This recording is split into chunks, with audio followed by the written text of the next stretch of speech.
Assalamualaikum warahmatullahi wabarakatuh. Perkenalkan, nama saya Muhammad Muklis Maulana, nomor NPM 24114060 dari kelas PO 24B Universitas Teknokrat Indonesia. Baik, langsung saja.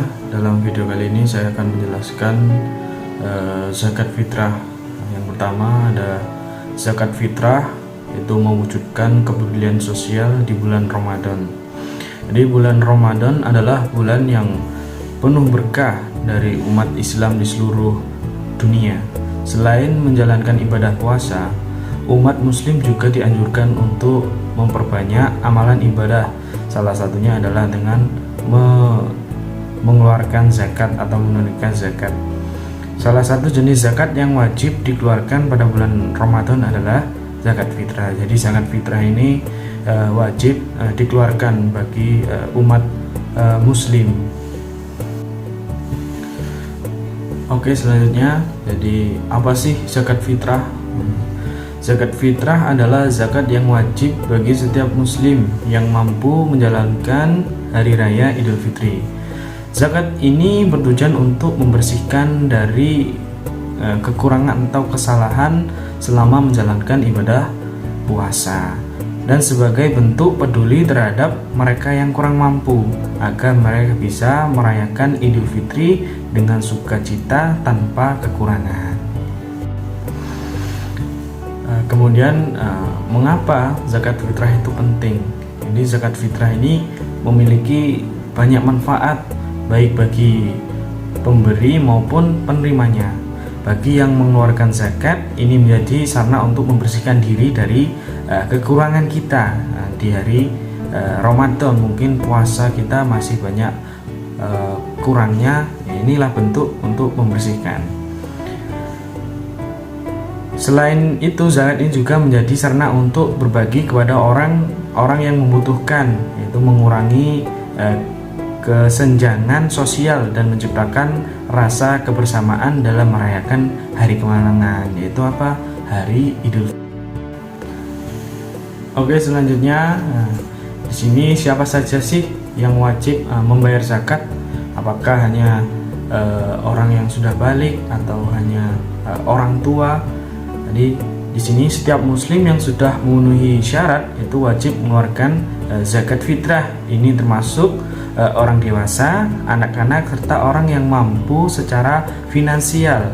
Zakat fitrah ini tidak hanya berlaku bagi kepala keluarga saja, tetapi untuk anggota keluarga yang lain, baik itu istri, anak, atau anggota keluarga yang masih menjadi tanggungannya. Nah, mungkin ada bayi yang baru dilahirkan di bulan Ramadan.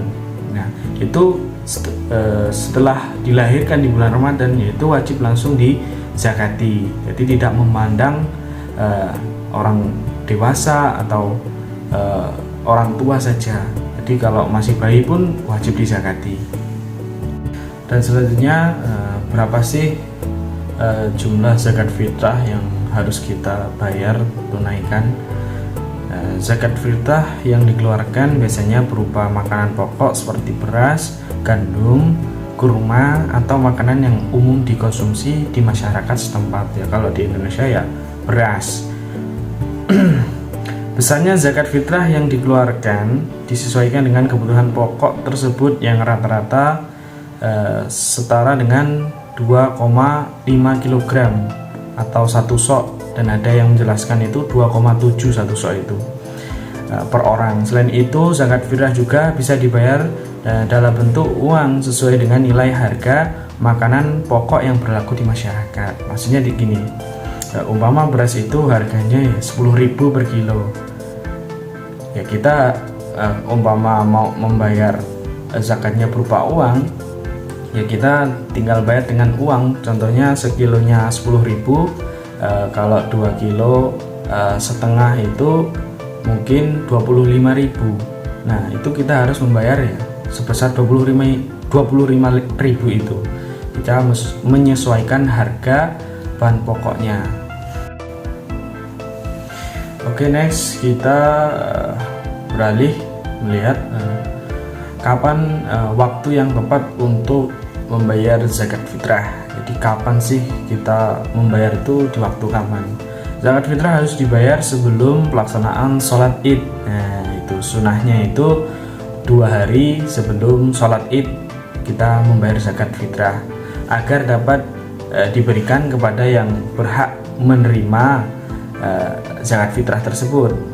Pembayaran zakat ini biasanya dilakukan pada akhir bulan Ramadan beberapa hari sebelum hari raya, yaitu sunahnya itu 2 hari sebelum hari raya, agar penerimaan zakat dapat memanfaatkannya untuk persiapan menyambut hari raya. Karena kalau bayarnya jauh-jauh hari, takutnya nanti sebelum hari raya sudah habis berasnya, seperti itu.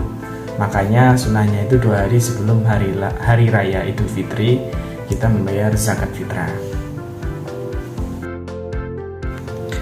Oke, selanjutnya siapa saja sih yang berhak menerima zakat fitrah? Jadi ada 8 asnaf. Yang pertama itu ada fakir, ini orang yang tidak memiliki harta atau penghasilan yang cukup untuk memenuhi kebutuhan pokok mereka seperti makan, pakaian, dan tempat tinggal. Selanjutnya yang kedua ada miskin, orang yang memiliki penghasilan tetapi penghasilannya tidak mencukupi untuk memenuhi kebutuhan dasar dan keluarganya. Yang ketiga ada amil. Nah, amil ini juga mendapatkan bagian zakat fitrah karena orang yang mengurusi zakat. Orang yang ditunjuk untuk mengumpulkan dan mendistribusikan zakat, mereka berhak menerima bagian dari zakat fitrah sebagai imbalan atas usaha mereka dalam pengelolaan zakat. Yang keempat ada mu'alaf. Nah, mu'alaf ini orang yang baru memeluk agama Islam dan membutuhkan bantuan untuk memperkuat iman dan menyesuaikan diri dengan kehidupan baru mereka. Kalau mu'alafnya orang kaya, gimana? Nanti takut tersinggung. Ya, pinter-pinter kita. Nah, kalau umpama tujuannya nanti umpama biar nggak tersinggung, ya kita salurkan ke yang lain. Kalau mu'alafnya ya seneng-senengan, ya kita beri. Kalau orang kayanya itu mau diberi, ya diberi. Emang harusnya mendapat bagian zakat. Yang kelima ada hamba sahaya. Ini orang yang terikat dalam perbudakan atau bekerja untuk membayar hutang atau kewajiban tertentu, meskipun hal ini jarang ditemui di zaman sekarang. Yang keenam ada orang yang berperang di jalan Allah atau sabilillah. Nah, mereka yang sedang berjuang di jalan Allah seperti tentara atau pejuang yang berjuang untuk mempertahankan agama atau negara Islam. Kemudian yang terakhir ada Ibnu Sabil, musafir yang dalam perjalanan dan kehabisan tenaga atau bekal sehingga membutuhkan bantuan untuk melanjutkan perjalanannya mereka. Umpama ketika amil sedang menghitung hasil zakat, ada Ibnu Sabil, anak jalan, nah, itu ya langsung kita beri. Nah, zakat fitrah bertujuan untuk membantu mereka yang membutuhkan agar dapat merayakan Idul Fitri dengan lebih baik. Pembagian zakat ini diutamakan kepada fakir, miskin, dan kelompok yang sangat membutuhkan.